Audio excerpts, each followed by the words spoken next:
அருட்பெருஞ்சோதி அருட்பெருஞ்சோதி தனிப்பெரும் கருணை அருட்பெருஞ்சோதி. எல்லா உயிர்களும் இன்புற்று வாழ்க, வள்ளல் மலரடி வாழ்க வாழ்க, கொல்லா விரதம் குவள எல்லாம் ஊங்குக, நல்லோர் நினைத்த நலம் பெறுக, நன்றி நினைத்த எல்லோரும் வாழ்க இசைந்து. உலக மக்களே, அறிவார்ந்த அன்பர்களே, ஆண்மநேய ஒருமைப்பாடுடைய அன்பர்களே, அருட்பெருஞ்சோதி ஆண்டவருடைய திருவிளையாடலை பார்த்து கொண்டிருக்கிறோம். அருட்பெருஞ்சோதி ஆண்டவர் இந்த பிரபஞ்சம் தோன்றிய காலத்திலிருந்தே எத்தனையோ திருவிளையாடல்கள் புரிந்திருந்தாலும் கூட கலியுகத்தினுடைய கடைசி கட்டத்தில், அதாவது 1823ஆம் ஆண்டு தொடங்கி 30/1/1874 இரவு 12 மணி வரையிலும் அருட்பெருஞ்சோதி ஆண்டவருடைய திருவிளையாடல் நடந்து கொண்டிருந்தது. அந்த திருவிளையாடல் தான் பார்க்க போகிறோம். அந்த திருவிளையாடல் ஏன் நடந்தது என்றால், இந்த பிரபஞ்சம் தோன்றிய காலத்திலிருந்தே 4 யுகங்களும் தோன்றி, கிரேத யுகம், திரேத யுகம், துவார யுகம், கலியுகம், 4 யுகங்களுமே தோன்றி, அந்த யுகங்களிலே தோன்றிய சைவ சமய தலைவர்கள், வைஷ்ணவ சமய தலைவர்கள், கௌபாரம், சாகதம், காணாபத்தியம், சௌரம், இப்படி சமயங்கள்லாம் தோன்றி அதை ஏற்படுத்திய கர்த்தாக்கள் தங்களுடைய விருப்பத்திற்கு ஏற்றபடி அவர்கள் உள்ளத்தில் என்னென்ன நினைத்தார்களோ அப்படியெல்லாம் உருவங்களை அமைத்து, ஆலயங்களை அமைத்து, வழிபாட்டு முறைகளை அமைத்து மக்களை வழிபட செய்து விட்டார்கள். அந்த நிலைதான் தொடர்ந்து கொண்டிருந்தது. இந்த யுகங்களுக்கும் சமயங்கள், மார்க்கங்கள், மதங்களுக்கெல்லாம் கால அளவு உண்டு, ஆயுள் காலம் உண்டு. இதெல்லாம் முடிந்த பிறகு புது யுகம் ஒன்று ஆரம்பிக்க வேண்டும். ஒளி யுகம் ஆரம்பமாகிறது, சமரச சுத்த சன்மார்க்க காலம் ஆரம்பமாகிறது. அப்ப இந்த உலக மக்களுக்கு ஒரு ஆன்மீக பாதை வேண்டும். அது சமரசமாக இருக்க வேண்டும். சுத்த சன்மார்க்கம் என்ற ஒரு மார்க்கத்தை அருட்பெருஞ்சோதி ஆண்டவர் நிறுவி, மற்ற மார்க்கங்களும் சமயங்கள் எல்லாம் மனிதர்களால் உருவாக்கப்பட்டது. சமரச சுத்த சன்மார்க்கம் இறைவனால் அருட்பெருஞ்சாண்டவரால் உருவாக்கப்பட்டது. அப்படி அந்த மார்க்கத்தை உருவாக்கி தன்னிடம் இருந்த செல்வ பிள்ளையை இந்த தாயின் வழியாக இந்த பூலோகத்திற்கு வருவிக்க செய்தார் அருட்பெருஞ்சோதி ஆண்டவர். உலக மக்கள் எல்லாம் சன்மார்க்கத்தில், சுத்த சன்மார்க்கத்தில் இருந்து கொண்டு அருட்பெருஞ்சோதி ஆண்டவரை வணங்கி கொலையும் புலையும் தவிர்த்து உயிர் இரக்கத்தோடும் தேவகாரிய ஒழுக்கத்தோடும் உலக மக்கள் எல்லாம் இன்புற்று வாழ வேண்டும் என்பதற்காகவே, அந்த சுத்த சன்மார்க்கத்தை மக்களிடம் பரப்புவதற்காகவும் உலக மக்களை எல்லாம் சன்மார்க்கத்தில் சேர்ப்பதற்காகவும் ஒரு தாயின் வழியாக வருவிக்க உற்றார் நமது பிள்ளை பெருமானவர்கள். இறைவனால் வருவிக்க உற்றவன் என்று தெரிந்தாலும் கூட வருவிக்க உற்ற 1வது ஆண்டிலிருந்து 8 ஆண்டுகள் வரைக்கும் இறைவன் தன் மகனை ஆட்கொள்ளவில்லை. இந்த 51 ஆண்டுகளும் 1823ஆம் ஆண்டு தொடங்கிய திருவிளையாடல் 30/1/1874 இரவு 12 மணி வரையிலும் 51 ஆண்டுகள் இந்த திருவிளையாடல் நடந்து கொண்டிருக்கிறது. இந்த 51 ஆண்டுகளையும் அருட்பெருஞ்சாண்டவர் 8 ஆண்டுகளாக பிரித்து ஒவ்வொரு 8 ஆண்டுகளிலும் தன் மகனுக்கு எப்படியெல்லாம் அருளை கொடுக்கிறார் என்பதை தான் நாம் பார்த்து கொண்டிருக்கிறோம். திருவெட்பாவிலே கூறப்பட்ட உண்மைகளின் அடிப்படையில் நாம் அந்த விளக்கங்களை பார்த்து கொண்டிருக்கிறோம். முதல் 8 ஆண்டுகளிலும் நமது பிள்ளை பெருமான்கள் வருவிக்க உற்று முதல் 8 ஆண்டுகள் எந்த விதமான பலனும் இல்லை. நமது பிள்ளை பெருமானவர்கள் ஒரு மனநிலையில் இல்லாமல் இருந்து கொண்டிருக்கிறார்கள். அப்போ 9வது ஆண்டிலே இறைவன் மகனை ஆட்கொள்ளுகிறார். ஆண்டாறு 3வது ஆண்டிலே ஆட்கொண்ட அருள்கடலே என்று கூறுவார். ஆரோடு 3வது ஆண்டிலே முன்னே என்னை ஆட்கொண்ட கருணை கடலே என்று கூறுவார். ஆக இறைவன் தன் மகனை ஆட்கொண்டது 9வது ஆண்டு என்பது உறுதியாகிறது, நிரூபணமாகிறது திருவெட்பாவின் மூலமாக. அப்போ 9வது ஆண்டில் ஆட்கொண்ட பிறகு இறைவனால் ஆட்கொள்ளப்பட்டவன், இறைவனால் வருவிக்க உற்றவன் என்ற நிலை நமது பிள்ளை பெருமானவர்களுக்கு தெரிந்தாலும் கூட இறைவனிடமிருந்து எந்த அருளையும் பெற முடியவில்லை. இறைவன் ஆட்கொண்ட பிறகு இவருக்கு ஞானம் பிறக்கிறது. அப்போ இறைவனிடம் எப்படி முறையீடு செய்கிறார் என்பதை தான் திருவருள் முறையீடிலிருந்து நமது திருவிளையாடலை பார்த்து கொண்டிருக்கிறோம். திருவருள் முறையீடு மொத்தம் 232 பாடல்களை கொண்டது. இன்று 127வது பாடலிலிருந்து ஆரம்பிக்கிறோம். பாடலை நல்லா கவனியுங்கள். பாடல் உங்களுக்கு புரியாவிட்டாலும் கூட இறைவன் கொடுத்த விளக்கம் மிகவும் எளிமையாக இருக்கும். பண் செய்த சொல் மங்கை பாகா வெண் பார்க்கடல் பள்ளி கொண்டோன் தின் செய்த சக்கரம் கொள்வான் அர்ச்சனை செய்திட்ட நாள் வின் செய்த நின்னருள் சேவடி சேவடி மேல் மேல்பட வேண்டியவன், நின் நின் அருள் சேவடி மேல்பட வேண்டியவன், கண் செய்த நல் தவம் யாதோ கருத்தில் கனிப்பரிதே. பாடல். இந்த பாடலை கூறும்போது வல்லப்பெருமானவர்கள் பிரபஞ்சத்தின் நடந்த திருவிளையாடல்களையும் கூறுகிறார். அதன் பிறகு உன்னால் வருவிக்க உற்றனை தவிர எந்த அருளையும் நீ கொடுக்கவில்லையே, விரைவில் வந்து எனக்கு அருள வேண்டும் என்ற நிலையும் கூறுகிறார். அதாவது ஏற்கனவே அழகான என் அம்மை உமையாளை ஒரு பக்கம் கொண்ட இறைவனே, இப்போ அவர் சமயங்களிலும் மதங்களிலும் மார்க்கங்களிலும் சூழ்ந்திருந்த காலகட்டங்களில் வருவிக்க உற்றதனால் சமயங்களிலும் மார்க்கங்களிலும் பின்பற்றி கொண்டிருக்கிறார். திருநூறு பூசிக் கொண்டிருக்கிறார், உத்தராட்ச மணியை கழுத்திலே மாட்டிக் கொண்டிருக்கிறார், ஊதுவத்தி கற்பூரெல்லாம் குளித்து இறைவனை வேண்டிக் கொண்டிருக்கிறார், உருவ வழிபாடு செய்து கொண்டிருக்கிறார். செஞ்சுதான் ஆகணும், காலத்தின் கட்டாயம்.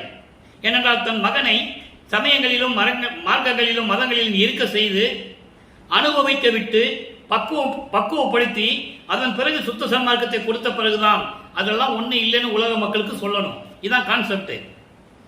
ஆக அந்த நிலையில் இருக்கும்போது பாடுகிறார், இப்படி உமையாளை ஒரு பக்கம் கொண்ட இறைவனே, பார்க்கடலில் பள்ளி கொண்டிருக்கான திருமால், அவன் சக்கரம் ஏந்தியவன், சங்க சக்கரம் வச்சிருப்பாரு, சங்க சக்கரை ஏந்தியவன் உன்னை வழிபட்டுக் கொண்டிருக்கிறான், வணங்கிக் கொண்டிருக்கிறான்.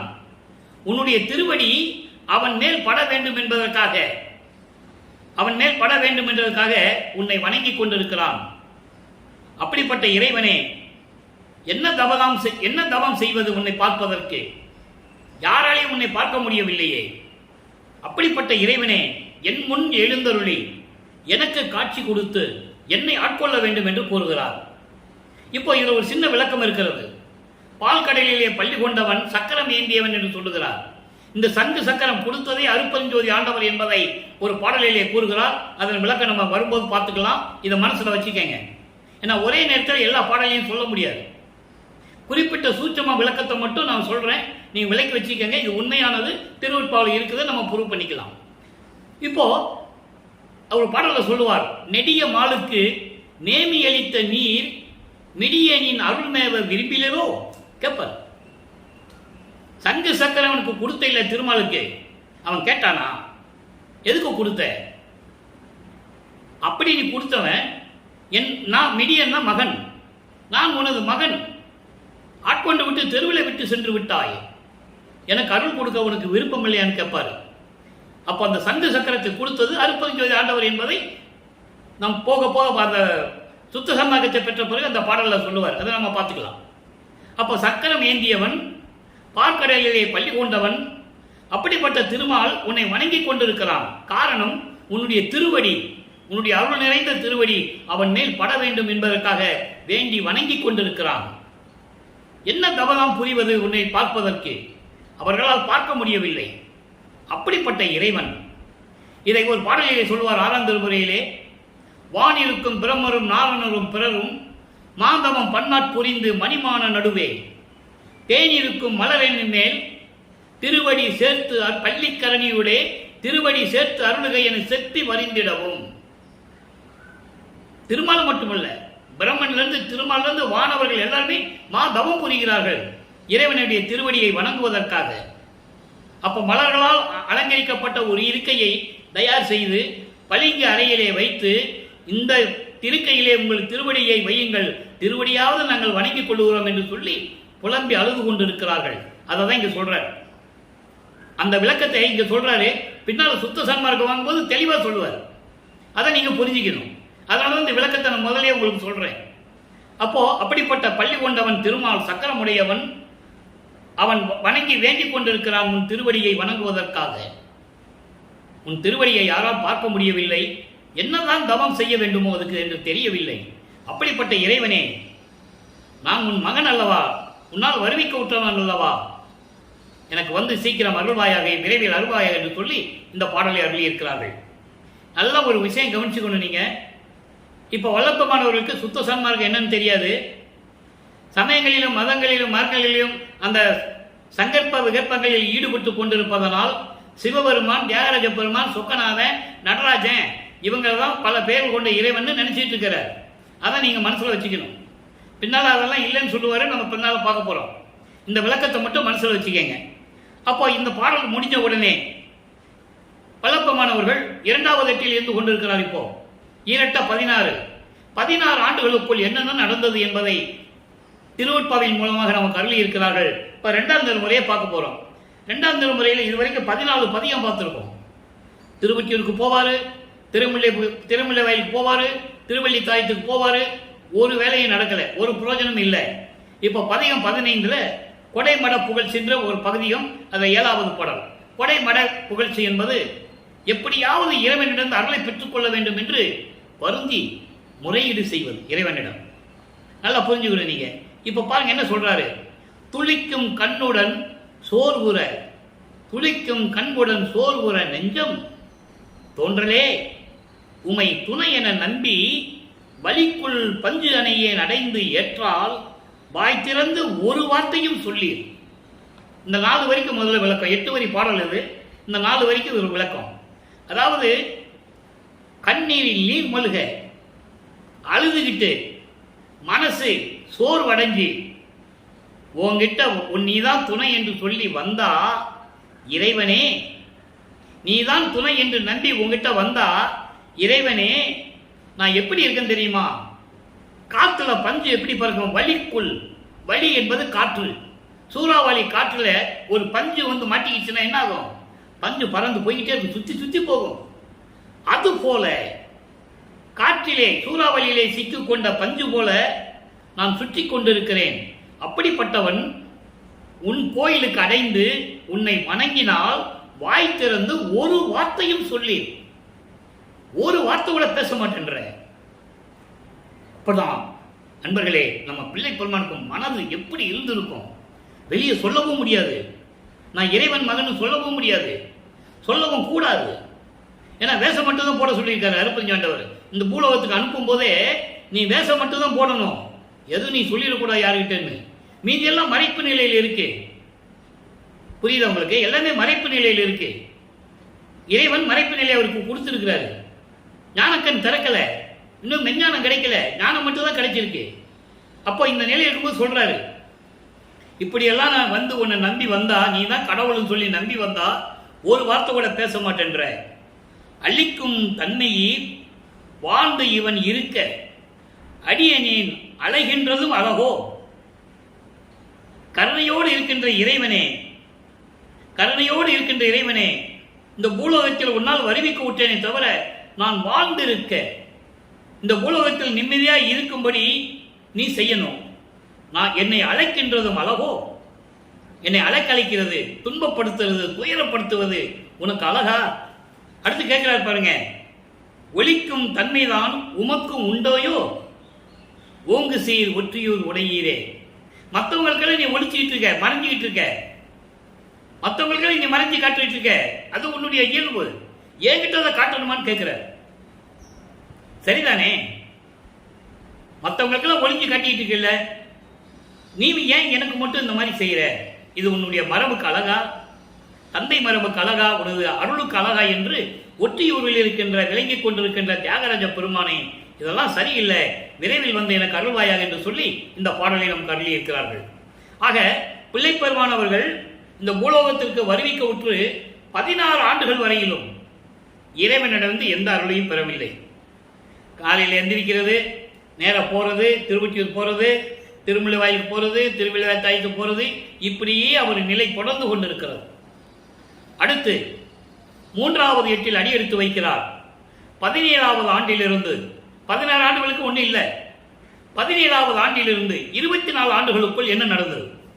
3ஆம் திருமுறை உருவாகிறது. 3ஆம் திருமுறை மொத்தம் 19 பதிகங்கள், 235 பாடல்கள். ஒவ்வொரு பாடலிலும் அவருடைய நிலையை உலக மக்களுக்கு தெரியப்படுத்தி இருக்கிறார். அதை தான் நம்ம பார்த்துட்டு இருக்கோம். இப்போ 3ஆம் திருமுறையிலே பதிகம் 11, 10 பதிகங்களை நம்ம பார்த்துட்டோம். ஏற்கனவே 10 பதிகங்களை பார்த்துட்டோம். அதனுடைய சின்ன சுருக்க விளக்கம் சொல்ல வேண்டியிருக்கு. காரணம், இன்னைக்கு புதுசாக பார்க்குறாங்கள பதிவு, அவங்களுக்கு அது தெரியணும்ல. திருவொற்றியூர் இருந்துகிட்டு தியாகராஜ பெருமானை பார்க்கணும்னு சொல்லி தெருவில் நிற்கிறாரு. அங்கே திருவிழா வீதி வருது, திருவிழா தேர் வருது, எல்லாம் கும்பிடுறாங்க. இவருக்கு எந்த விதமான ஒரு விளக்கமும் கிடைக்கல, இறைவனுடைய அருளும் கிடைக்கல. அதன் பிறகு மனம் வருந்தி நாளைய தூது அனுப்புறாரு, கிளிகளை தூது அனுப்புறாரு, என்னென்னமோ பண்ணி பார்க்குறாரு, ஒன்றும் நடக்கலை. அப்புறம் இந்த உலகையிலே நடப்பது போல குடும்பத்தில் ஏதாவது கஷ்டம் வந்தது, பிரச்சனை இருக்கு, பிள்ளைகளால் பிரச்சனை, மனைவியால் பிரச்சனை, கணவனால் பிரச்சனை, உறவினர்களால் பிரச்சனை போது என்ன பண்ணுவாங்க? குறி கேட்க போவாங்க. அந்த மனநிலையில் இருந்து கொண்டு ஒரு குறத்தி பெண்ணிடம் போய் குறி கேட்பது போல இந்த பதியத்தை நமக்கு அருளி இருக்கிறார்கள். நல்லா கவனிங்க. இது 6வது பாடல். ஏற்கனவே 5 பாடலை நம்ம பார்த்துட்டோம். பாலில் தெளிந்த திருநீற்றார். இந்த பிரபஞ்சம் தோன்றி காலத்தில் சிவபெருமான் அப்படிதான் சொல்லிட்டு இருந்தாங்க. திருநீர் பூசிய இறைவனே, பால் போன்று வெண்மையான திருநீர் பூசிய இறைவனே, பாவநாசன், பாவங்களை நீக்குகிறவர், பாவங்களை நீக்குகின்றவர், பண்டரங்கர். இந்த பண்டரங்கர் என்பது ஒரு வகையான கூத்து நடனம். அது சிவபெருமான் அந்த நடனம் ஆடுவாரா? பண்டரங்கர்னு ஒரு நடனம் ஆடக்கூடிய ஒரு நிலை, அது ஒரு கூத்தினுடைய பேர். பண்டுரங்கம் அப்படின்னு ஒரு கூத்தினுடைய பெயர். அதை ஆடினதால் இவருக்கு பண்டுரங்கன்னு ஒரு பேர் வந்திருக்கு. அடுத்து பாருங்க, ஆளில் தெளிய நால்வர்களுக்கு அருளும் தெருளர். அதாவது ஆளில் தெளிய என்பது ஆலமரத்துக்கடியில் அமர்ந்து கொண்டு 4 பேருக்கு உபதேசம் செய்தவர். அந்த 4 பேர் யாருன்னா சனகர், சனந்தர், சனாதனர், சனல் குமரர். இப்படி 4 பேர்களுக்கு ஆலமரத்தின் அடியிலே அமர்ந்து கொண்டு உபதேசம் செய்தவர். அப்படிப்பட்ட இறைவன், திருவொற்றியூரில் இருக்கின்ற இறைவன், மாறி தெளியா நெஞ்சகத்தில் மருவி கலக்க வருவாரோ? யாருக்கு சொல்றாரு? புரட்சி பெண்ணிட்ட போய் சொல்றாரு. புரட்சி பெண்ணே, திருநூறு உடம்பெல்லாம் திருநூறு பூசிக்கிட்டு இருப்பாரு, பாவங்களெல்லாம் நீக்கக்கூடியவர், பாண்டுரங் என்ற ஒரு நடனமாடி கூத்தாடக்கூடிய இறைவன், ஆலமரத்திற்கு உட்கார்ந்து கொண்டு ஒரு 4 பேருக்கு உபதேசம் செஞ்சவர், திருவொற்றியூரில் இருக்கின்ற இறைவன். நான் காதல் மயக்கத்தில் அவன் மீது நான் காதல் கொண்டுள்ளேன். தன்னை நாயகியாகவும் இறைவனை நாயகனாகவும் வர்ணனை செய்து ஒரு குறத்தி பெண்ணிடம் ஜோதிடம் கேட்பது போல இந்த பாடலை அருளியிருக்கிறார்கள். நல்லா புரிஞ்சுக்கணும். இதனால் உலக மக்களுக்கு என்ன தெரிவிக்கிறார் என்பதை நம்ம பார்க்க போறோம். மாலில் தெளியா, மால்னா மயக்கம், மயக்கம் தெரியாத காதல் மயக்கத்தில் இருந்து கொண்டிருக்கிறேன். என் மனம் முழுவதும் காதல் மயக்கமாகவே இருக்கிறது. அவன் மேல் நான் காதலில் விழுந்து விட்டேன். அதை நீக்குவதற்காக, அந்த காதல் மயக்கத்தை நீக்குவதற்காக என்னை மீண்டும் வந்து சந்திக்க வருவாரா, என்னோடு சந்தோஷமாக இருப்பாரா என்று தெரியவில்லை. அழகான குறத்தி மடவாய், குறத்தி பெண்ணே, நீ நல்ல விதமாக என் மனம் மகிழும்படி ஒரு குறி பார்த்து சொல்லுவாயாக அப்படின்னு இந்த பாடலையும் கருளியிருக்காரு. அப்போ அவர் மனநிலை எப்படி இருப்பது என்பதை நீங்கள் தெரிந்து கொள்ள வேண்டும். அவர் மனநிலை அந்த நிலையில் இருக்கிறது. வருவாரா வரமாட்டாரான்னு தெரியல, வருவிக்க விட்டவன் என்ற நிலை மட்டும் தெரிஞ்சிருச்சு. 24 வருஷம் ஓடி போச்சு, வருவிக்க விட்டு 24 வருஷம் வீணா போச்சுன்னு சொல்வாரு ஒரு பாடல். அதை இன்னைக்கு பார்க்க போறோம். 24 வருஷம் வீணாவே போச்சு. இதுக்குள்ள எவ்வளவு பிரச்சனைகள், மன வருத்தங்கள், அவமானங்கள், ஏளன பேச்சுக்கள், எப்படியெல்லாம் கஷ்டப்பட்டிருப்பாரு. இதற்கு நீங்க கொஞ்சம் நினைச்சு பார்க்கணும். இறைவன் நம்மளையெல்லாம் ஆண்டு கொண்டு இருக்கிறவன் இப்போது. ஆனா அப்போ அவருக்கு தெரியாது. ஒரு சாதாரண மனிதனாக பிறந்தாரே, இறைவனால் வருவிக்க விட்டால் நிலை மட்டும்தான் அவருக்கு தெரியும். இந்த பிரபஞ்சத்தை ஆள போறன்னு அவருக்கு தெரியாது அப்போ. ஆகவே 24 ஆண்டுகள் வரைக்கும் வல்லப்பெருமான் அவர்கள் இந்த நிலையில் இருந்து கொண்டிருக்கிறார்கள். நமது பிள்ளை பெருமானவர்கள் எவ்வளவு மனநிலையில் இருந்திருப்பார் என்று நீங்கள் புரிந்து கொள்ள வேண்டும். 24 ஆண்டுகள் கடந்து விட்டது. 25வது ஆண்டு தொடங்குகிறது. வல்லப்பெருமானுக்கு வயது இல்லை, வருவிக்க உற்றதிலிருந்து கணக்கு. அவர் ஒவ்வொரு யுகத்திலையும் இருந்தவர், இறைவனுடைய குழந்தையாக இருந்தவர். அதை நீங்க முதல்ல மனசுல வச்சுக்கணும். 202 ஆண்டுகளாக வல்லப்பெருமானை வருவிக்க விட்டு 202 ஆண்டுகள் முடிஞ்சு போச்சு. அவர் பற்றி யார் சொன்னது? திருப்பாளையத்தில் உண்மைகளை யாருமே சொல்லவில்லை, மறைத்து விட்டார்கள். அதான் வேதனையான விஷயம். பொதுவாக பேசினார்கள், அது உண்மை. பிறந்தாரு, வந்தாரு, போனாரு, பசிக்கு சோறு போட சொன்னாரு, சத்தியஞானி சபை கட்டினாரு, தர்ம சிலையை கட்டினாரு, எல்லாம் பேசினாங்க. நம்ம இல்லைன்னு சொல்ல முடியாது. ஆனால் திருவருட்பாவில் இருக்கின்ற உண்மைகளை மக்களுக்கு இறைவனுடைய திருவிளையாடலை சொல்லவில்லை. இறைவனுடைய திருவிளையாடல் சொல்லி இருந்தான்னா இவர் இறைவனுடைய மகனும் தெரியும். எப்படியெல்லாம் திருவிளையாடல் நடந்தது என்பது மக்களுக்கு தெரிந்திருக்கும். இப்போ 24 ஆண்டு வரைக்கும் ஒண்ணு இல்லை. ஒன்றும் பண்ண முடியல அவரால். 25வது ஆண்டு தொடங்குகிறது. வருவிக்க விட்டு 25ஆம் ஆண்டு தொடங்கும் போது நமது பிள்ளை பெருமான் அவர்கள் 4வது எட்டில் இருந்து கொண்டிருக்கிறார். 4×8 = 32. அப்ப அந்த 25 ஆண்டுகளில் இருந்து 32 ஆண்டுகளுக்குள் என்ன நடந்தது? திருவெட்பாவில் கூறப்பட்ட உண்மைகளில் இருந்து நாம் பார்க்க போறோம். அருட்பிரகாச மாலை உருவாகிறது 100 பாட்டு. இன்னைக்கு 52வது பாட்டை பார்க்க போறோம். அந்த பாட்டுடைய விளக்கத்தையும் பார்க்க போறோம். இப்போதான் இறைவன் மகனை எப்படி ஆட்கொள்ளுகிறார், என்ன நடந்ததுன்னு நம்ம பார்க்க போறோம். அதுக்கு முன்னால ஒரு சின்ன விளக்கம். 27வது ஆண்டில் வல்லப்பெருமான்கள் வருவிக்க விட்டு 27வது ஆண்டில் தனக்கோழி அம்மையாருக்கு தாலி கட்டி விமோசனத்தை காட்டி மோட்ச வீட்டை கொடுத்தது. இது ஒரு முக்கியமான நிகழ்வு, இறைவனுடைய திருவிளையாடல். இது ஏன் திருவிளையாடல் சொல்றாருன்னா அந்த பாட்டில் சொல்லுவார். அந்த பாடலை நம்ம பின்னால பார்க்க போறோம். அதனுடைய விளக்கத்தை முதல்ல தர வேண்டி இருக்கு. ஏன்னா 27வது ஆண்டில் நடந்தது சொல்லணும். அதனால சுருக்கமா சொல்றேன். விளக்கம் நம்ம பின்னால பெரிய பெரிய விளக்கமா இருக்கிறத நம்ம பார்த்துக்கலாம். அப்போ அங்க திருமணத்தின் போது பிரம்மன் திருமால் எல்லாமே அங்க உட்கார்ந்து இருக்காங்க. மனப்போது வீற்றிருந்தான் மால் முதலியோர் மற்றவரும் என்று சொல்லுவார். என் மன அழுக்காறு எப்படி கஷ்டப்பட்டது தெரியுமா, என் தந்தையும் தாயும் வரவில்லை என்று சொல்லுவார். அங்க தந்தையும் தாயும் சூட்சமமாக சொல்லுவது அருட்பெருஞ்சோதி ஆண்டவரும் சிவகாமி வள்ளியும் என்னை பார்க்க என்னுடைய திருமணத்தில் கூட வரவில்லை, என்னை வாழ்த்த வரவில்லை என்று சொல்லுவார். அதன் பிறகு சுத்த சன்மார்க்கத்தை பெற்ற பிறகு சொல்லுவார், 2 குதிரை மாட்டின தேர்வில் வந்து எங்களை வாழ்த்தி விட்டு சென்றார்கள் என் தந்தையும் தாயும் என்று சொல்லுவார். அந்த விளக்கத்தில் நம்ம பார்த்துருக்கோம். இருந்தாலும் இப்போவும் சொல்றேன், மனசில் வச்சுக்கோங்க. அப்போ இந்த நிலையில் நடக்கும்போது, அதாவது நிலை முடிஞ்ச பிறகு இவர் மனம் உறுதியாகிறது. இனிமே திருவொற்றியூருக்கு போகக்கூடாது, திருமலை வயலுக்கும் போகக்கூடாது, திருவள்ளி தாயத்துக்கு போகக்கூடாது, ஏன் எங்கேயுமே போகக்கூடாது. வீட்டுக்குள்ள இருந்த வீட்டுக்குள்ள உட்காந்துக்கிட்டு கதவை பூட்டிட்டார், தாப்பா போட்டார். இப்போ அந்த தாப்பாவை யார் திறக்கிறது? இறைவன் வந்து எப்படி திறக்கிறார், எப்படி மகனை அழைக்கிறார், எப்படி அருளை கொடுக்கிறார், எல்லாமே இப்போ நம்ம பார்க்க போறோம். இப்போ ஒரு நிலையை மட்டும் நீங்க மனசுல வச்சுக்கங்க. இப்ப கதவை பூட்டிட்டார்ல, இறைவன் வந்த பிறகு சுத்த சன்மார்க்கம் இருப்பது அவருக்கு தெரியும். இறைவன் அருட்பெருஞ்சோதி ஆண்டவர் என்று தெரியும். அதுக்கு முன்னால இருந்ததெல்லாம் சைவ சமயத்துடைய தலைவர்கள் என்று சொல்வார். பின்னால சொல்லுவாரு. நம்ம அனுபவ மாலையில பார்க்க போறோம். 147வது பதிகம் அனுபவ மாலையில நம்ம பார்க்க போறோம். அற்புதமா இருக்கும் அந்த இடம்லாம். அது போக போக வந்துகிட்டு இருக்கும். இப்போ அருட்பெருஞ்சோதி ஆண்டவர் தான் இறைவன், அவர் தான் தந்தைன்னு அவருக்கு தெரியும்.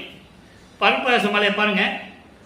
அண்ட வகை பிண்ட வகை அனைத்தும் உதித்து, அண்ட வகை பிண்ட வகை அனைத்தும் உதித்து ஒடுங்கும் அணிமலர் சேவடி. இறைவனுடைய திருவடியை எப்படி சொல்றாரு பாருங்க. காரணம், இறைவன் நினைச்சாருன்னா நேரா வந்து மகனுக்கு முன்னால நிக்கலாம். கதவை போட்டுட்டோம், நேரா வந்து முன்னால நிக்கலாம்ல. ஆனா இறைவன் அப்படி செய்யக்கூடாது.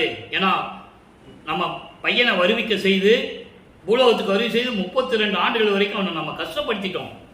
அவன் மனசு கோபம் இருக்கிறது நியாயமானது. அதனால நேராக போய் நின்னா அவனை சாந்தப்படுத்த முடியாதுன்னு சொல்லி தெருவில் நடந்து போகிற மாதிரி நம்ம அவனுக்கு போக்கு காட்டணும்.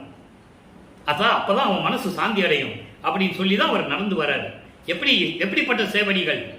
அண்ட வகை பிண்ட வகை அனைத்தையும் உருவாக்கி அவற்றை அடக்கி ஆண்டு கொண்டிருக்கின்ற இறைவனுடைய திருவடிகள் சொல்றார். அதான் சொல்றாரு, அண்ட வகை பிண்ட வகை. அண்ட வகைன்னா உலகங்கள், பிண்ட வகை என்பது உயிரினங்கள். எல்லாவற்றையும் படைத்து அவற்றையெல்லாம் அடக்கி ஆண்டு கொண்டிருக்கின்ற இறைவனுடைய திருவடிகள். இறைவனுடைய திருவடிகள் வருத்தம் அடைய கால்வலிக்க நடந்து அருளி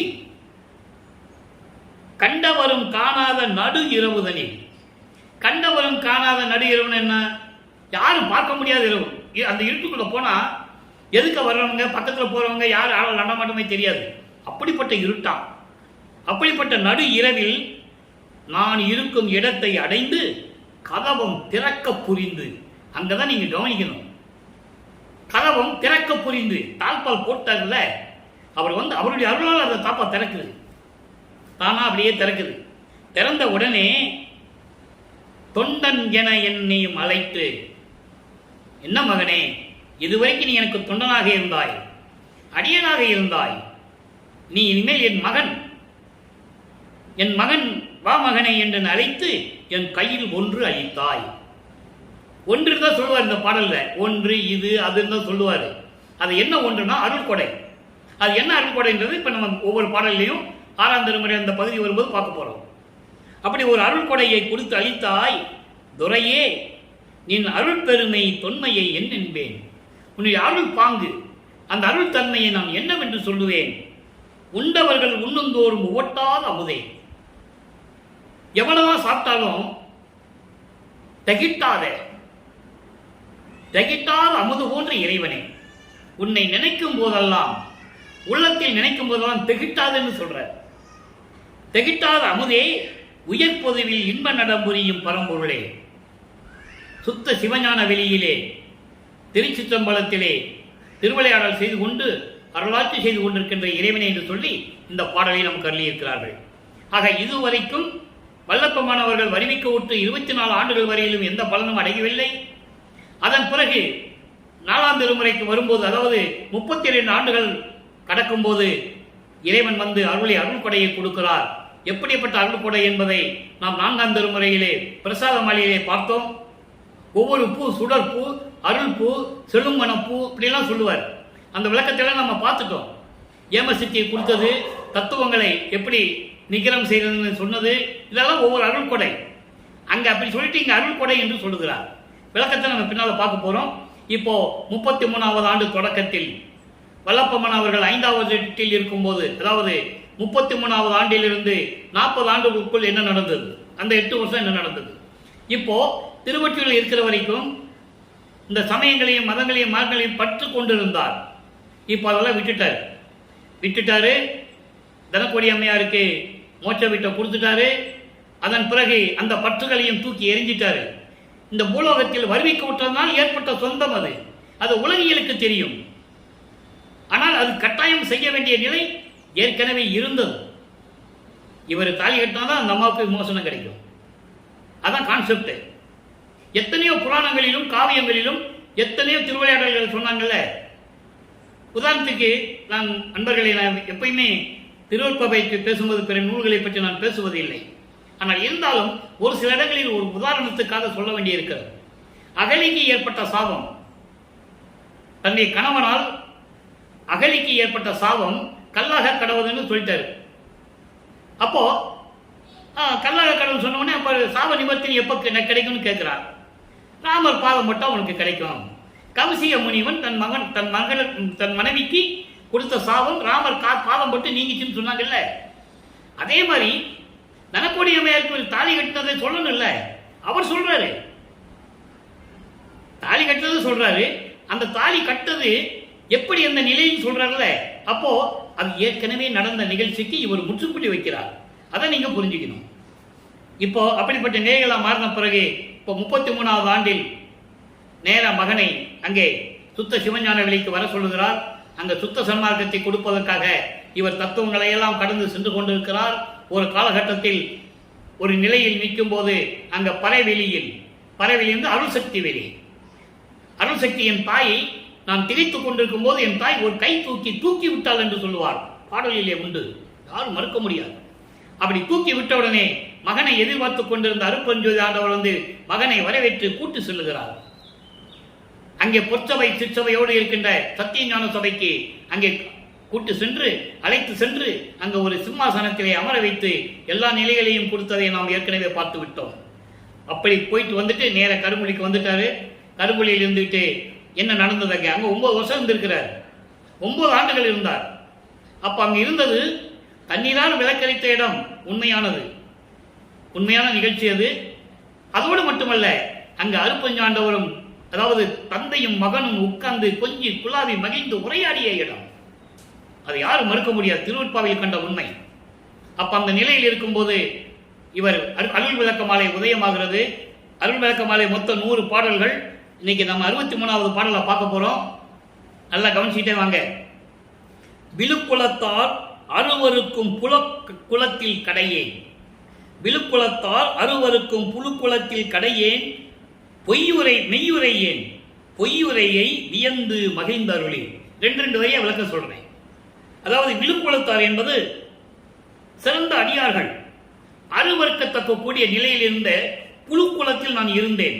புழுக்குலம் என்பது சமயங்களும் மதங்களும் மார்க்கங்களும் நிறைந்த அந்த நெறிகளை பின்பற்றிக் கொண்டிருந்த நான் உண்மைகளை பேசியதில்லை, பொய் தான் பேசியிருக்கிறேன். பொய்யுரையை வியந்து மகிழ்ந்தருளி. என் தந்தை பொய்யுரையை வியந்து மகிழ்ந்து அருளி. அது ஒரு இடத்துல சொல்லுவாரு, மகனே, இவர் வருத்தப்படுவாரு, இப்படியெல்லாம் இருந்துட்டுமே, என்ன நடக்க போதுன்னு வருந்தி கொண்டிருக்கும் போது, மனசு கஷ்டப்பட்டு இருக்கும்போது அருட்பெருஞ்சாண்டவர் சொல்லுவாரு, மகனே, நீ கவலைப்படாதே, நீயா செஞ்ச, நான் செய்ய வச்சேன், நீயா செஞ்ச, நான் செய்ய வச்சேன் சொல்லி என்னை ஆட்கொண்டாருன்னு சொல்லுவார். அதான் இங்கே சொல்றாரு, நான் சொன்ன பொய்கள் எல்லாம் ஏற்றுக்கொண்டு எல்லாவற்றையும் நீக்கி எனக்கு மகிழ்ந்தருளி முழு குலத்தோர் முடிசூட்டி. நல்லா கவனிக்கணும், இது அற்புதமான வரி. முழு குலத்தோர் முடிசூட்டி ஐந்தொழில் செய் எனவே ஒளிந்தருளி என்னை ஆண்ட முதல் தனி பேரொழியே. அதாவது பிரம்மன் திருமால் முதல் அப்பா அவங்க அந்த தொழில் செஞ்சிட்டு இருக்காங்க, அவங்க காலம் முடிவடைய போகுது. அதுக்கப்புறம் ஐந்தொழில் செய்வதற்காக தான் தன் மகனை இங்க வருவிக்க செய்யறார். நல்லா புரிஞ்சுக்கணும். அப்போ இந்த பிரம்மன் திருமால் போன்ற வானவர்கள் எல்லாம் காத்திருக்க, அதிசயக்க, எனக்கு முடிசூட்டி. முடிசூட்டி என்பது அங்கீகாரம். இளவரசன் என்ற பட்டம் கொடுத்து, எனது மகன் என்ற பட்டத்தை கொடுத்து முடிசூட்டி ஐந்தொழிலும் நீயே செய் என்று சொல்லி எனக்கு அருளி என்னை ஆண்ட முதல் தனி பேரொழியை, முதல் கடவுள், ஆதியும் அந்தமில்லா தோன்றிய இறைவன் அருட்பெருஞ்சோதி, தனிப்பேரொளி அருட்பெருஞ்சோதி, யாரையும் ஒப்பிட முடியாத ஜோதி அருட்பெருஞ்சோதியே என்று சொல்லுகிறார். அடுத்து பாருங்க, ஆக எல்லாரும் முன்னிலையிலும் இவர் ஐந்தொழில் செய்ய என்று தன் மகனுக்கு கொடுத்ததை இங்கே கூறுகிறார். அதான் நீங்க புரிஞ்சுக்கணும். எப்படிப்பட்ட இறைவன் வளர்ப்புமான்னு சொல்றீங்க? யார் சொன்னது அவரை பத்தி? ஒரு ஆள் கூட சொல்லல. எழுக்குளத்தில், நல்ல பணியா இன்னும் நல்லா இருக்கும், எழுக்குளத்தில் புரிந்த மன அழுக்குளத்தார் தமக்கே எட்டாத நிலையே. எழுக்குளத்தில் என்பது உயிர்களை கொலை செய்யக்கூடிய அந்த கூட்டத்தை சேர்ந்தவங்க. அந்த கூட்டத்தை சேர்ந்தவங்க காண முடியாத இறைவன் மனசுல அழுக்கு வச்சுக்கிட்டு, தீய எண்ணங்களை வச்சுக்கிட்டு, வண்ணங்களை வச்சுக்கிட்டு, வஞ்சகங்களை வச்சுக்கிட்டு, சூழ்ச்சிகளை வச்சுக்கிட்டு இருக்காங்களே, அவங்க யாரு? உயிர் கொலை செய்கின்றவர்கள். உயிர் கொலை சுத்த சன்மார்க்கத்தை சேர்ந்தவன் செய்ய மாட்டான். உயிருக்காக உயிரை கொடுப்பானே தவிர உயிர்களை கொலை செய்ய மாட்டான். அதை இங்க சொல்றார். அப்படிப்பட்டவுடைய எண்ணங்களை உடைய மனிதர்களுக்கு எட்டாத நிலையில் இருக்கின்ற இறைவன், அவங்களுக்கெல்லாம் இறைவன் அருள் கிடைக்காது என்று சொல்லுகிறார். நான் எட்டிய பொன்மலையே, ஏன் சுத்த சன்மார்க்கத்தை பெற்றுக்கொண்டேன், சமயங்களையும் மதங்களையும் மார்க்கங்களை விட்டு வந்து விட்டேன், உயிர் இறக்கம் வந்து விட்டது, தயவு கிடைத்து விட்டது, கருணை கிடைத்து விட்டது, அதனால் நான் இறைவனுடைய நிலையை எட்டிவிட்டேன் என்று சொல்லுகிறார். நல்லா புரிஞ்சுக்கணும். அதனாலதான் பேருபதேசர் சொல்லுவாரு, சுத்த சன்மார்க்க கொடி கட்டிட்டு பேருபதேசர் சொல்லுவார், நான் அங்க இருந்தது உண்மைதானையா, அங்க ஒண்ணு இல்லைன்னு சொல்றேன், அங்க இருக்கும்போது எனக்கு என்ன கிடைச்சது? ஒண்ணுமே இல்லையே, தெருவில் தானே நின்னேன், அதை விட்டுட்டு வந்தேன், அதனால் கிடைத்த லாபம் இது, தயவு தயவு தயவுன்னு சொல்லுவார். அதான் இங்க சொல்றார், அவங்களுக்கெல்லாம் கிடைக்காத இறைவன் எனக்கு கிடைத்து விட்டான், நான் இறைநிலையை அடைந்து விட்டேன், எட்டி விட்டேன், நான் எட்டிய மலையே பொன்மலையே அப்படின்னு சொல்றார். அடுத்து சொல்றார் பாருங்க, மலுக்குலத்தோர் போற்ற மணிமண்டில் நடம்புரியும் மா நடத்து என் அரசே என் மாலை அணிந்தருளே. மலுக்குலத்தோர் அருளாளர்கள், உலக பற்றுகளை நீக்கியவர்கள், உலக விடயங்களை மண்ணாசை பெண்ணாசை பொன்னாசை நீக்கிய அருளாளர்கள் இருக்கிறாங்க. நிறைய பேர் இருந்திருக்காங்க, கோடான கோடி பேர் இருந்திருக்காங்க. அவர்களெல்லாம் போற்றும்படி வணங்கும்படி அங்கே சத்தியஞான சபையிலே திருச்சிற்றம்பலத்திலே திருவிளையாடல் செய்து கொண்டு அருளடனம் செய்து கொண்டிருக்கின்ற இறைவனே என்று சொல்லி இந்த பாடலை நாம் கருளி இருக்கிறார்கள். இப்போ இறைவன் இருந்த பெற்றதை சொல்லணும். இப்ப பூலோகத்தில் இருக்கிறாரு, இப்ப இறைவன் இருந்த பெற்றதை சொல்லணும். அருள் ஆரமுது என்ற பதிகத்திலே 10வது பாடல். எது எது நமக்கு தேவையோ அந்த பாடல்களை நமக்கு அருளி இருக்கிறார்கள். அதை இந்த வள்ளலார் ஊழியன் உங்களுக்கு விளக்கி கொண்டிருக்கிறேன். அதை நீங்க நல்லா புரிஞ்சுக்கணும். முன்பே என்றனையே வலிந்து ஆட்கொண்ட முன்னவனே. நல்லா கவனிக்கணும். இந்த வார்த்தையை அற்புதமான வார்த்தை. நான் ஏற்கனவே அன்பர்களை சொல்லியது போல, நான் தமிழ் இலக்கணம் இலக்கியவன் படித்தவன் அல்ல. நான் படித்ததெல்லாம் வேற, அது வேற விஷயம். ஆனால் இந்த இலக்கியம், இந்த பாடல்களுக்கெல்லாம் விளக்கம் இறைவனுடைய தயவால் கிடைத்தது. இல்லைன்னா நாங்களாம் பேச முடியாது. 4 வருஷமா திருவிழா விளக்கம் சொல்லிட்டு இருக்கேன், இன்னும் 4 வருஷம் சொல்லணும். முன்னையே முன்பே என்றனையே வலிந்து ஆட்கொண்ட முன்னவனே. அப்போ இது எந்த யுகத்தில் நடந்தது? முன்னையே. அது ஒரு பாடல சொல்லுவாரே, ஏனாதான் எனினும் யான் அம்மையின் அடியன் என்று சொல்லுவார் இதய மலர்ந்தேனே. புதிய நின்னை என்று போக்குதரோ நீர் பூர்வித்தினும் உன் பொன் அடிகளுக்கு அன்பு பூண்டவன். அந்த பழங்கணக்கினை பார்ப்பதில் என்னை அப்படின்லாம் சொல்லுவார். நான் ஏற்கனவே உன்கிட்ட இருந்தவன் தானே, அப்பவே என்னை ஆட்கொண்ட முன்னவனே. முன்னவன் என்றால் ஆதிய மந்தமில்லா தோன்றிய இறைவனே, அருப்பெருஞ்சோதியே. இதெல்லாம் இது எப்படி இவர் கிடைச்சது? மெஞ்ஞானம் பெற்ற பிறகு, சுத்த சன்மார்க்கத்துக்கு வந்த பிறகு. அதுக்கு முன்னால் இதெல்லாம் கிடையாது, அவருக்கு தெரியாது. அப்போ மறைப்பு நிலையில் இருந்தார். அவர் யாருமே அவருக்கு தெரியாது. இறைவனால் வருவிக்கவுற்றல் மட்டும்தான் தெரியும். அதன் பிறகுதான் சுத்த சன்மார்க்கத்தை பெற்ற பிறகு மறைத்து நீங்குகிறது, ஞானக்கண் திறக்கிறது, மெஞ்ஞானம் கிடைக்கிறது. எல்லாத்தையும் உலக மக்களுக்கு சொல்றாரு. நீங்க நல்லா புரிஞ்சுக்கணும். அப்படி என்னை முன்னாலேயே சென்ற யுகங்களிலே என்னை ஆட்கொண்ட இறைவனே, இன்பே என் உயிரே, என்னை ஈன்ற இறைவனே. அன்றலை, என்னை ஈன்ற இறைவனே, உன்னுடைய அருளால் என்னை பெற்றெடுத்த இறைவன் என்று சொல்லுகிறார். நல்லா புரிஞ்சுக்கணும். புராணங்களிலும் காவியங்களிலும் மற்ற கதைகளிலும் கூட சொன்னாங்க, மக்கள் நம்பினாங்க. இவர் சொல்லல, மக்களுக்கு தெரியாது. என்னை ஈன்ற இறைவன் என்ன அர்த்தம்? எப்படி சிவபெருமான் நெற்றிக்கண்ணிலிருந்து முருகனை கொண்டு வந்தாரு? எப்படி சூரியன் குந்தி வயிற்றுல கண்ணனை கொண்டு வந்தாரு? இதெல்லாம் சொன்னாங்கல்ல, மக்களுக்கு தெரிஞ்சது. அருப்பஞ்சாண்டவர் ஈன்றவன் தான் வல்லலான்னு யார் சொல்லல, அதனால மக்களுக்கு தெரியல. என்னை ஈன்ற இறைவனே. அதான் ஒரு படத்துல சொல்லுவாரு, அன்பர்களே, அருப்பா விளக்கம் சொல்ல சொல்ல நமக்கு நேரம் பத்தாது. அது வாட்டுக்கு விளக்கம் வந்துகிட்டே இருக்கும். நீயே என் தந்தை அருளுடையாய், என்னை ஈன்ற தாயேன்னு சொல்லுவார். என்னையும் இரக்கன் தன்னையும் ஒன்றாக இசைவித்து என்னை மன்னி வாழ்வுற வருவித்த கருணை வல்லல் நீ அப்படின்னு சொல்லுவார். ஆன்ற சன்மார்க்க மணிவர என்னைத்தான் ஈன்று அமுதளித்த இனிய நற்றாயேன்னு சொல்லுவார். நிறைய பாடல்கள் உண்டு, சொன்னா சொல்லிக்கிட்டே போகலாம். அப்படி என்னை ஈன்ற இறைவனே, பொன்பேர் அம்பலவா, அம்பலத்தில் இருக்கின்ற பொன் பேர் அம்பலவா, பொற்றவையில் இருக்கின்ற அம்பலத்தில் இருக்கின்ற இறைவா, சிவபோகம் செய்யும் சிற்றவை வாழ் அன்பே, சுத்த சிவஞான வெளியில். சிவபோகம் செய்யும் என்பது சுத்த சிவஞான வெளியில். ஆறாம் திருமுறை வந்த பிறகுதான், அதாவது சுத்த சன்மார்க்கத்தை பெற்ற பிறகுதான் இந்த சுத்தன்ற வார்த்தையே வரும். அதுக்கு முன்னால் வராது, நாலு திருமுறையிலும் வராது. அப்படிப்பட்ட சுத்த சிவஞான வெளியில் சிவானந்தமாக இருக்கின்ற என்னுடைய அன்பே, தந்தனையே, எனக்கு தந்து விட்டாயே, அருள் ஆரமுதம் தந்தனையே. நல்லா கவனிக்கணும், அருள் ஆரமுதம் தந்தனையே. உன்னிருக்கின்ற அருள் அத்தனையுமே, குறிப்பாக சொல்ல போனா நிறைய இருக்கு. முத்தேகம், மரணமில்லா பெருவாழ்வு, சுத்த சன்மார்க்கத்தை கொடுத்தது, பறக்கும் சக்தியை கொடுத்தது, ஏம சக்தியை கொடுத்தது, சாகா கல்வியை கற்றுக் கொடுத்தது, தத்துவங்களை கடக்க செய்தது, அந்தங்களை கடக்க செய்தது, சரியை கிரிய யோகம் என்ற 12 நிலைகளை கடந்து 13வது நிலையிலிருந்து சுத்த சன்மார்க்கத்தை கொடுத்தது. ஞான சரியை, ஞான கிரியை, ஞான யோகம், ஞானத்தை ஞானம், எல்லாமே சேர்த்து சொல்றாரு. அருள் ஆரமுதம் தந்தனையே, எல்லாரையும் எனக்கு கொடுத்துட்டேன்னு சொல்றாரு. இப்போ அனுபவ நிலையை சொல்லணும்ல, உலக மக்களுக்கு சொல்றாரு. இறைவனை பெற்ற அனுபவங்கள், நிலைகள், அந்த அனுபவ நிலையை சொல்றாரு.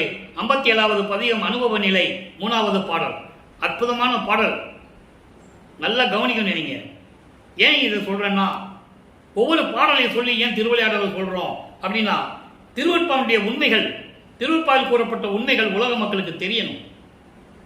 திருநிலை பெற்றனன் அம்பலத்தான் அருள் தெல்லமுது உண்டு உருநிலை பெற்றனன், ஒன்றே சிவம் என ஓங்குகின்ற பெருநிலை பெற்றேன், சுத்த சன்மார்க்கம் பிடித்து நின்றேன், இருநிலை முன்னிலை எல்லா நிலையும் எனக்கு உள்ளவே.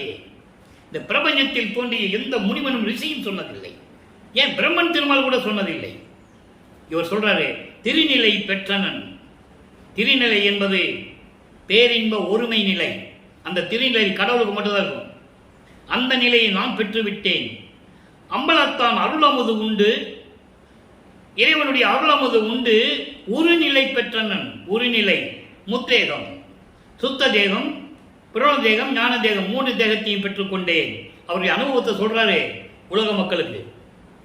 இதெல்லாம் யார் சொன்னது மக்கள்கிட்ட? ஒன்றே சிவம் என ஓங்குகின்ற பெருநிலை பெற்றேன். ஒன்றே சிவம், அருப்பெருஞ்சோதி. அருப்பெருஞ்சோதி என்று விளங்குகின்ற கடவுள் நிலை பெற்றேன் அப்படின்னு நினைத்தோம். கடவுள் என்னோட இருக்கிறாரு, அருப்பெருஞ்சாண்டவர் என்னோட கலந்துக்கிட்டான்னு சொல்றார். பெருநிலை பெற்றேன், சுத்த சன்மார்க்கம் பிடித்து நின்றேன். இருநிலை முன்னிலை எல்லா நிலையும் எனக்கு உள்ளது. இந்த இருநிலை முன்னிலை எல்லாம் கிடையாது, எல்லா நிலையும் எனக்கு தான். இந்த கடவுள் நிலை, அருள் நிலை, சிவன் சக்தின்னு சொல்லுவாங்கல்ல, அது இருநிலை. அதான் கடவுள் நிலை, அருள் நிலை. முன்னிலை இதோடு சேர்த்து ஆன்மா நிலை. கடவுள் நிலை, அருள் நிலை, ஆன்மா நிலை. இது மட்டும் இல்ல, அவர் சொல்றாரு இந்த இருநிலை முன்னிலை அது மட்டும் இல்ல, எல்லா நிலைகளும் எனக்கு தான் சொல்ற. எல்லா நிலையும் எனக்கு உள்ளனவே என்று சொல்லுவார். இதை அற்புதமாக பாடலெல்லாம் சொல்லுவார். அதாவது அனுபவ மாலையிலே சொல்லுவார். பெரிய சிவ அனுபவத்தால் சுத்த சன்மார்க்கம் பெற்றேன், இரவாமை உற்றேன் என்று சொல்வார். அது அனுபவ மாலையில் வரும், 95வது பாடலில் வரும். அது கடைசி வரி. ஏன் சொல்றேன்னா, இந்த சுத்த சன்மார்க்கம் பிடித்து நின்றேன்னு சொன்னார்ல, அதுக்கு விளக்கம் அங்க இருக்கு. சுத்த சன்மார்க்கத்தை வாங்கினதுனால தான் எனக்கு இது கிடைச்சதுன்னு சொல்றேன். அப்படி இருநிலை முன்னிலை எல்லா நிலையும் எனக்கு உள்ளனவே அப்படின்னு சொல்லியிருக்காரு. அடுத்து பாருங்க, கைமாறின்மை. கைமாறின்மைன்னா, உனக்கு என்ன நான் பரிகாரம் செய்ய போறேன், என்ன கைமாறு செய்ய போறேன், நீ என் தந்தை, மகனுக்கு செய்து விட்டாய், நான் உனது மகன், உனக்கு நான் என்ன செய்யணும்னு சொல்லுவார். இதை ஒரு பாடல விளக்கத்தை சொல்லுவார். அந்த விளக்கத்தை பின்னால பார்க்க போறோம். நீ எதுக்கு மகனே நீ எனக்கு செய்யணும்? மனப்பூர்வமாக சொல்லுகிறேன், தந்தையின் சொல்லை தட்டாமல் நீ நடந்து கொண்டிருப்பவன், நீ எனக்கு எந்த கைமாறும் செய்ய தேவையில்லை என்று ஒரு பாடலில் சொல்லுவார். நான் மகிழ்ந்து கொண்டிருக்கிறேன் என்று மகனிடம் சொல்லுவார் தந்தை. இங்கே இவர் தந்தைக்கு நான் என்ன செய்ய போறேன்னு சொல்லுவாரு. கைமாறின்மை 3வது பாடல். நல்ல கவனிங்க. சிற்று அறிவுடையனாகி, சிற்று அறிவுடையனாகி, இதை தான் பேரு சொல்லுவாரு, அற்ப அறிவுன்னு சொல்லுவாரு. புரியுதா உங்களுக்கு? அற்ப அறிவுன்னு சொல்லுவார். அற்ப அறிவுனா மறைப்பு நிலை, அவருக்கு தெரியாது. அப்போ சமயங்களிலும் மதங்களிலும் மார்க்கங்கள் இருக்கும்போது, அந்த நிலைகள் இருக்கும்போது அப்போ அவருக்கு தெரியாது, மறைப்பு நிலையில் இருந்தது. அதான் சொல்றாரு சிற்று அறிவுடையான், அறிவில்லாதவன் சொல்றாரு. சிற்று அறிவுடையான் ஆகி தினந்தோறும் திரிந்து நான் செய்த குற்றமும் குணமாக கொண்ட குணப்பெரும் குன்றே. நான் சமயங்களிலும் மதங்களிலும் மார்க்கங்கள் இருக்கும்போது நிறைய தவறுகள் செய்திருக்கிறேன். என்ன தவறு? சுத்த சன்மார்க்கத்துக்கு புறமாக இருந்தது. அப்போ அது அவருக்கு தெரியாது. இருந்தாலும் அது தன்னை குற்றம் சொல்லிக்கிறார். இந்த குற்றத்தை எல்லாம் குணமாக கொண்டு எனக்கு அருளிய குணப்பெரும் குன்றே, என்னை பெற்ற தாய், என்னை பெற்ற தாய் உடன் உற்று ஓங்கும் பெருமா. இங்க பெற்ற தாய் யார் சொல்றாரு? சிவகாமி வள்ளியோடு இருக்கின்ற எனது இறைவனே.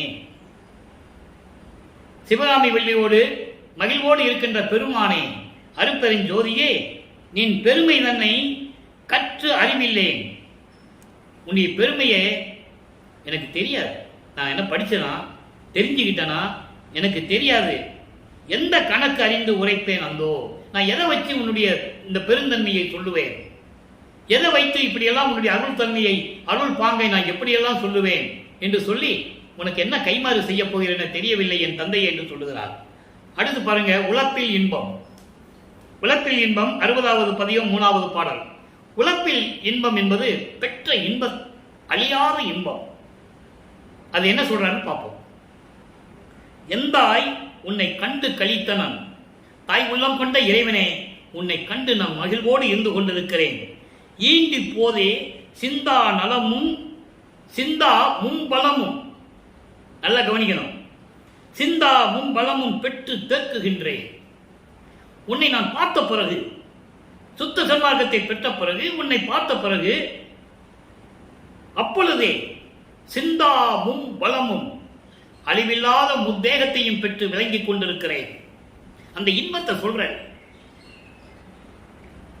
அடுத்து, அந்தாமரையான் நெடுமாலவன் ஆதி வானோர் வந்தார் என்னை வாழ்த்துகின்றார். அண்டர்லைன். வல்லப்பெருமான வணங்கி வாழ்த்திக் கொண்டிருக்கிறார்கள். யார் சொன்னது? சும்மாவது ஏதாவது சொல்லிட்டு இருந்தாங்க. பிரம்மனும் திருமாலும் மற்றும் வானவர்கள் எல்லாம் என்னை வந்து நீடூழி வாழ்க என்று வாழ்த்துகின்றார்கள். இங்கு வாழ்க என்று, பூலோகத்தில் இருப்பாயாக, வாழ்வாயாக என்று சொல்லி என்னை வாழ்த்துகிறார்கள் என்று சொல்றார். அவ்வளவு அற்புதம். வாழி என்று என்னை மாலை அணியோர் அருள் கடலே என்று துதித்து ஏத்த புரிந்தாய். அற்புதம். நெடுமொழி வாழ அன்றே எனக்கு சாதா வரமும் உகந்தளித்தாய். அருப்பெருஞ்சோதி நின் மன்னருளே என்று சொல்வார். வாலி அருப்பெருஞ்சோதி நின் மன்னருளே என்று சொல்லுவார் ஒரு பாடலிலே. ஆக பிரம்மனும் திருமாலும் மாணவர்களும் எல்லாம் வந்து வாழ்த்துகிறார்கள் என்னை. பூலோகத்தில் இருந்து வாழ்வாயாக, வாழ்ந்து கொண்டிருப்பாயாக என்று சொல்லி என்னை வாழ்த்துகிறார்கள் என்று சொல்லுகிறார். ஆக யாரெல்லாம் வாழ்த்துகிறார்கள்? எல்லாமே வல்லப்பமானை வாழ்த்திக் கொண்டிருக்கிறார்கள், வணங்கிக் கொண்டிருக்கிறார்கள் என்ற நிலையை உலக மக்களுக்கு சொல்லுகிறார். உலப்பில் இன்பம், அழியாத இன்பம், யாரும் அடைய முடியாத இன்பம். அடுத்து சொல்லிட்டார்களே, இப்போ படிப்படியாக நம்ம வந்துகிட்டு இருக்கோம். 24 ஆண்டுகள் வரைக்கும் இறைவனுடைய திருவிளையாடல்கள் எதுவுமே நடக்கல. அப்புறம் 32வது ஆண்டு தொடக்கத்தில் எல்லா திருவிளையாடல் நடந்தது. அதுக்கப்புறம் சுத்த சன்மார்க்கத்தை வாங்க போயிட்டு சுத்த சன்மார்க்கத்தை வந்துட்டாரு. அதன் பிறகு அவருடைய அருளை எப்படி பெற்றது, அனுபவ நிலை என்ன, உலப்பில் இன்பம் என்ன என்றதெல்லாம் நம்ம பார்த்துட்டோம். இப்போ இறைவன்கிட்ட கேட்கிறாரு, தந்தைகிட்ட கேட்கிறாரு, செய்பணி விளம்பல். செய்பணி விளம்பல், செய்பணி வினவல் என்பது நான் என்ன செய்யணும்? தந்தைகிட்ட கேட்கிறேன். முடி சூட்டியாச்சு, எல்லா அருளையும் கொடுத்தாச்சு, முத்தேகத்தை கொடுத்தாச்சு, பிரபஞ்சத்தை இயக்கிற எல்லா சக்தியும் கொடுத்தாச்சு, 5 தொழிலையும் கொடுத்தாச்சு, பிரபஞ்சத்தை இயக்குன்னு சொல்லியாச்சு. அப்புறம் தந்தைகிட்ட கேட்கிறார், நான் எப்படி செய்யணும்னு நீ தான் சொல்லணும் அப்படின்னு சொல்லும்போது அந்த பதியம் உருவாகிறது. செய்பணி வினவல் 3வது பாடல். பாடலை நல்லா பாருங்க. அவமே புரிந்தேன். இது எப்ப சொல்றாரு? அங்க 32 ஆண்டுகளுக்குள் பரிவிக்க விட்டு 32 ஆண்டுகளுக்குள் சமயங்களிலும் மதங்களிலும் மார்க்கங்களில் இருக்கும் போது அவமே புரிந்தேன். அவம் என்பது குற்றங்கள், இதெல்லாம் குற்றங்கள் என்பது அவர் குற்றம் செய்யல, அதில் இருந்ததை குற்றம் என்று சொல்லுகிறார். அதை நீங்க புரிஞ்சுக்கணும். இதை படிச்சவங்க எல்லாம் என்ன சொல்லிட்டாங்கன்னா, அப்படி இருந்தாரு இப்படி இருந்தாரு தெரிஞ்சாரு அப்படிதான் சொன்னாங்க. அப்படி இல்லை, அங்கு இருந்ததை குற்றம் என்று இவர் உணர்ந்து சொல்லுகிறார். அதை அவமே புரிந்தேன் என்னை மீட்டு, இந்த சமயங்களிலும் மதங்களிலும் மார்க்கங்களிலும் இருந்து கொண்டிருந்தேனே, அதில் இருந்து என்னை மீட்டு கொண்டு வந்து தூக்கி எடுத்துட்டு வந்து சுத்த சன்மார்க்கத்தை கொடுத்து, அதான் சொல்றாரு, உன் அருள் ஆரமுதம் மிக புகட்டி. அருள் ஆரமுதம் புகட்டி நான் எல்லாருமே மொத்தமா சொல்றாரு. ஏற்கனவே இது முன்னால் ஒரு பாடலை பார்த்தோம்ல, அதை தான் இங்க சொல்றாரு. அருள் ஆமுதம் புகட்டி, கொடுத்துட்டு போகல, ஊற்றுறாரு. அதான் இங்க முக்கியமான வார்த்தை. மகனுக்கு அருளமுதை ஊட்டுகிறார், புகட்டி. அருளமுதத்தை கொடுத்து சென்று விட்டாய் சொல்லவே இல்லை. அருளமுதம் தன் மகனுக்கு ஊட்டுகிறார். அருளமுதம் புகட்டி சிவமே அருப்பெருஞ்சோதியே. நான் ஏற்கனவே 4 ஆண்டுகளாக விளக்கம் கொடுத்திருக்கேன். சிவன் வேறு, சிவம் வேறு. சிவன் சைவ சமயத்தின் தலைவன், சிவம் அருப்பெருஞ்சோதி சுத்த சன்மார்க்கத்தின் தலைவன். அவன் சைவ சமயத்தின் தலைவன் சிவன், அருப்பெருஞ்சோதி சுத்த சன்மார்க்கத்தின் தலைவன், அதான் சிவம். சிவமே அருப்பெருஞ்சோதியே சிற்றம்பலவா, சிற்றவையில் இருக்கிற இறைவனே நின் செல்வ பிள்ளையாக்கினாயே. ஏற்கனவே இவர் செல்வ பிள்ளையாக இருந்து கொண்டிருந்தவர். இந்த பூலோகத்துக்கு வருவிக்க விட்டதனால் மறைப்பு நிலை இருந்தது. அப்போ இந்த உலக மக்களுக்கு தெரியப்படுத்த வேண்டும், நான் தான் செல்வ பிள்ளைன்னு சொல்லணும். சொல்ற யார் சொன்னது? இவர் தான் சொல்ற. நான் என்னை செல்வ பிள்ளை ஆக்கினாயே, பவமே தொலைத்தேன். பவம் என்பது பிறப்பு இறப்பு, நீக்கிட்டேன். பெருங்கலிப்பால் பதிய நின்பால் வளர்கின்றேன். நான் உங்ககிட்ட தான் வளர்ந்துட்டு இருக்கேன் செல்வ பிள்ளையா. நவமே புதுமையான இறைவனே. ஏன் புதுமையான இறைவன் சொல்றாரு? இதுக்கு முன்னால் பிரபஞ்சத்தில் இருந்த இறைவன்கள்லாம் புதுமை கிடையாது.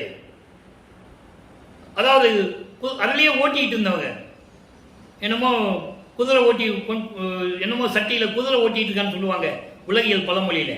அது வேற, அவனுங்கெல்லாம் வேற. இவர் அப்படி இல்லை, புதுமையானவன், நவமே என்று சொல்லுகிறார். ஏன்? சுத்த சன்மார்க்கத்தை உருவாக்கிய இறைவன். அப்படிப்பட்ட புதுமையான இறைவனே, அடிய நின்னை பாடி ஆடு வண்ணம் நபிகளகவே. உன்னை வணங்கி இந்த பிரபஞ்சத்தை எப்படி இயக்கணும்னு நீ சொல்லணும்னு சொல்றாரு. பாடி ஆடுறதெல்லாம் டான்ஸ் ஆடுறது இல்லை. ஆடி என்றால் எப்படி நாம் செயல்படுத்துவது? உன்னை வணங்க வேண்டும், உன்னை வணங்கி நான் எப்படி உன்னுடைய கட்டளையை பெற்று நான் இந்த பிரபஞ்சத்தை இயக்க வேண்டும் என்று நீ சொல்லுவாயாக என்று சொல்லி இந்த பாடலை அருளியிருக்கிறார்கள். இதை ஒரு சின்ன விளக்கம். ஏற்கனவே நான் சொன்னியது போல 147வது பதிகம் 6ஆம் திருமுறையில் அனுபவ மாலையிலே 93வது பாடலிலே 7வது வரியில சொல்லுவார். ஏற்கனவே இந்த விளக்கத்தை இப்ப சொல்லியிருக்கேன். பெரிய சிவ அனுபவத்தால் சுத்த சன்மார்க்கம் பெற்றேன், அழியா இரவாமை உற்றேன் என்று சொல்லுவார். இந்த எதுக்கு சொல்றேன்னா, அவமே புரிந்தேன்னு சொன்னார்ல, அதுக்கு பதில் கொடுக்கணும். சுத்த சன்மார்க்கத்துக்கு வந்த பிறகு என்ன நடந்தது? பவனை தொலைந்தேன்னு சொல்றாரு, பிறப்பு இறப்பை தொலைத்து விட்டேன்னு சொல்றாரு. அப்போ இரவாமை உற்றேன்னு சொல்லணும், அந்த விளக்கத்தை மக்களுக்கு சொல்லணும். அதனால தான் நான் சொன்னேன். அதோடு மட்டுமல்ல, இந்த 109வது பதியத்தில் உலகப்பேருன்னு ஒரு பதியம் இருக்கு. அதில் 9வது பாடலில் சொல்லுவார், 7 உலகத்தை விட்டு நீங்கினேன் மேல்நிலை, ஊழிதோர் ஊழி உயிரழைத்து ஓங்கினன், ஆலியான் அயன் முதலோர் அதிசயத்திட என்னுள் வாழி அருப்பெருஞ்சோதி மன்னவேன் ஒரு பாடல். 7 உலக அவத்தை என்பது அகவலிலே சொல்லுவார். ஊர்வன, பரப்பன, உருவன. உருவனன்னா தாவரங்கள், நடப்பன நடந்து செல்லக்கூடிய உயிரினங்கள், ஊர்ந்து செல்லக்கூடிய உயிரினங்கள், பறந்து செல்லக்கூடிய உயிரினங்கள், உருவன தாவரங்கள், மனிதர்கள், அசுரர்கள், தேவர்கள். 4, 3, 7. இந்த 7 வகையான பிறப்பு இறப்புகளில் இருந்து நான் நீங்கிவிட்டேன். ஏன் மேல்நிலை சென்று கொண்டிருக்கிறேன்? அதற்கு ஊழிதோறும் ஊழி, ஒவ்வொரு யுகத்திலும் நான் இருந்தவன் என்று சொல்லுகிறார். இதை பார்த்து திருமாலும் பிரமனும் அதிசயப்படுகிறார்கள். காரணம், நான் பிரமனால் உருவாக்கப்பட்டவன் அல்ல, திருமலால் காக்கப்பட்டவன் அல்ல, நான் நேரடியாக அருப்பஞ்சோதி என் தந்தையால் உருவாக்கப்பட்டவன் என்பதை இங்கே நமக்கு தெளிவுபடுத்துகிறார். இதை நான் பதிவு செய்ய கடமைப்பட்டிருக்கிறேன். வல்லப்பமன் அவர்கள் பிரமனால் உருவாக்கப்பட்டவர் அல்ல. அதுதான் இங்க சொல்றாரு, ஆலியான் அயன் முதலியோர் அதிசயத்திட வாலி மன்றோங்கும், அதாவது அதிசயத்திட என்னுள் வாலி, என்னுள் இருக்கின்ற இறைவனை அருப்பெருஞ்சோதியை என்று சொல்லுகிறார். இப்படிப்பட்ட ஒரு நிலை, அவர் இருக்கின்ற நிலை தெளிவுபடுத்துகிறார். இறைவனுடைய திருவிளையாடலையும் அந்த திருவிளையாடலினால் தனக்கு ஏற்பட்ட அனுபவ நிலைகளையும் அழியாத இன்பங்களையும் 5 தொழிலை நாம் எப்படி செய்ய வேண்டும் என்று தன் தந்தையிடம் கேட்ட ஒரு நிலவரத்தையும் எல்லாமே நாம் இன்னைக்கு பார்த்து விட்டோம் நண்பர்களே. இறுதியாக ஒரே ஒரு விளக்கம். 131வது பதிகம் சின்னம்பிடி என்ற ஒரு பதியத்திலே ஒரு 2 வரிதான், ஒரு 4 விளக்கங்கள் இருக்கிறது. அது சொல்லிதான் ஆகணும், அது காலத்தின் கட்டாயம், எனது கடமையும் கூட. பன்மார்க்கம் கடந்தேன் என்று சின்னம்பிடி, 12 மீது நின்று சின்னம்பிடி, சன்மார்க்கம் மார்க்கம் என்று சத்தியம் செய்கின்றோம் என்று சின்னம்பிடி. சின்னம்பிடி என்பது ஒரு உறுதியான கொள்கையோடு இருந்து சொல்லுவது. பன்மார்க்கம் கடந்தேன் என்று சின்னம்பிடி. பன்மார்க்கங்கள் என்பது இந்த பிரபஞ்சம் தோன்றிய காலத்திலிருந்தே கிரேத யுகத்திலே கலக மார்க்கம், திரேத யுகத்திலே திராவக மார்க்கம், தோவர யுகத்திலே நவநீத மார்க்கம், இந்த சென்ற கலியுகத்திலே, கலியுகம் முடிந்து விட்டது அல்லவா, கலியுகத்திலே பஸ்ம மார்க்கம், அதன் பிறகு உருவான மார்க்கங்கள் தாச மார்க்கம், சர்புத்திர மார்க்கம், சக மார்க்கம், சமய மார்க்கம், இப்படி நிறைய மார்க்கங்கள். இந்த மார்க்கங்களை எல்லாம் நான் கடந்து விட்டேன் உலகத்துக்கு பிரகடனப்படுத்துகிறார். 12 மீது நின்று சின்னம்படி, 12க்கு மேல 13. இந்த சரிய கிரிய யோகம் 12 நிலைகளை நான் கடந்துட்டேன்னு சொல்றேன். அது எல்லாமே சமயங்களையும் மதங்களையும் மார்க்கங்களையும் சார்ந்தது. உருவங்களை வழிபடுவது, அந்த உருவங்களுக்கு முன்னால் உட்கார்ந்து கொண்டு வேள்வி வளர்த்து மந்திரங்களை சொல்லி வழிபடுவது, அதான் கிரியை. யோக நிலையிலிருந்து வழிபடுவது, காலங்காலமாக பல ஆண்டுகளாக உட்கார்ந்து விட்டு யோகத்திலிருந்து வழிபடுவது, இதெல்லாம் சமயங்களும் மதங்களும் மார்க்கங்களும் இருந்த வழிபாடுகள். அந்த 12 நிலைகள், முன்னாங்க 12. அதன் பிறகு ஞான சரியை 13வது நிலை, அதான் அகவல்ல சொல்வார் திரையோதச நிலை என்று சொல்லுவார். ஞான சரியை, ஞான கிரியை, ஞானத்தில் யோகம், ஞானத்தில் ஞானம். 12 மேல் நின்று சின்னம்பிடிதான் சுத்த சன்மார்க்கம் தொடங்குகிறது என்பதை கூறுகிறார். அடுத்து பாருங்க, சன்மார்க்கம் தான் மார்க்கம் என்று சொன்னபடி, இறைவனால் உருவாக்கப்பட்ட மார்க்கம் சன்மார்க்கம், அதுதான் மார்க்கம். மீதெல்லாம் பொய் மார்க்கம் என்று சொல்லுவார், துர்மார்க்கம் என்று சொல்லுவார், துர்நெறிகளை கொண்ட மார்க்கம் என்று சொல்லுவார். எல்லாமே திருவருட்பாவில் இருக்கிறது. அன்பர்களே, இங்கே திருவருட்பாவில் இருக்கின்ற நிலைகளை மட்டும்தான் பேசிக் கொண்டிருக்கிறோம், விளக்கிக் கொண்டிருக்கிறோம். இதில் என்னுடைய கருத்து, சொந்த கருத்து ஒன்று கூட இல்லை, கற்பனையும் கூட கிடையாது. எல்லாமே ஆதாரங்களோடு பேசுகிறேன், விளக்கத்தை சொல்லிக் கொண்டிருக்கிறேன். இது இறைவன் கொடுத்த தயவு, இறைவன் என் மீன் காட்டிய தயவு, கருணை. அடுத்து சொல்ல பாருங்க, சன்மார்க்கம் மார்க்கம் என்று சத்தியம் செய்கின்றோம். ஒருமையில சொல்லல, பன்மையில சொல்றாரு. சத்தியம் செய்கின்றேன் கூட சொல்லல, சத்தியம் செய்கின்றோம். யாரு? அவரும் அவர் தந்தையும். ஏன் சத்தியம் பண்றார்? இறைவனே மக்களிடம் சத்தியம் பண்ணுகிறார். காரணம், மக்களுடைய மனநிலையை மாற்ற வேண்டும். என்ன சொன்னாலும் கேட்க மாட்டேன்றாங்க. அப்ப அவங்க சத்தியம் சொன்னாவது கேட்பாங்களா அப்படின்னு சொல்லி சத்தியம் செய்கின்றோம். நானும் என் தந்தையும் சத்தியம் செய்கின்றோம். சன்மார்க்கம் தான், சுத்த சன்மார்க்கம் தான் மார்க்கம், மக்களுக்கு தேவையான மார்க்கம், மக்கள் இறைவனை பார்க்கக்கூடிய மார்க்கம், இறைவனிடமிருந்து அருளை பெறக்கூடிய மார்க்கம் என்று சொல்லி இன்றோடு இந்த திருவிளையாடல் பதிவை நிறைவு செய்யலாம் என்று நினைக்கிறேன். இன்றைய பதிவு உங்களுக்கு விளங்கி இருக்கும் என்று நான் கருதுகிறேன்.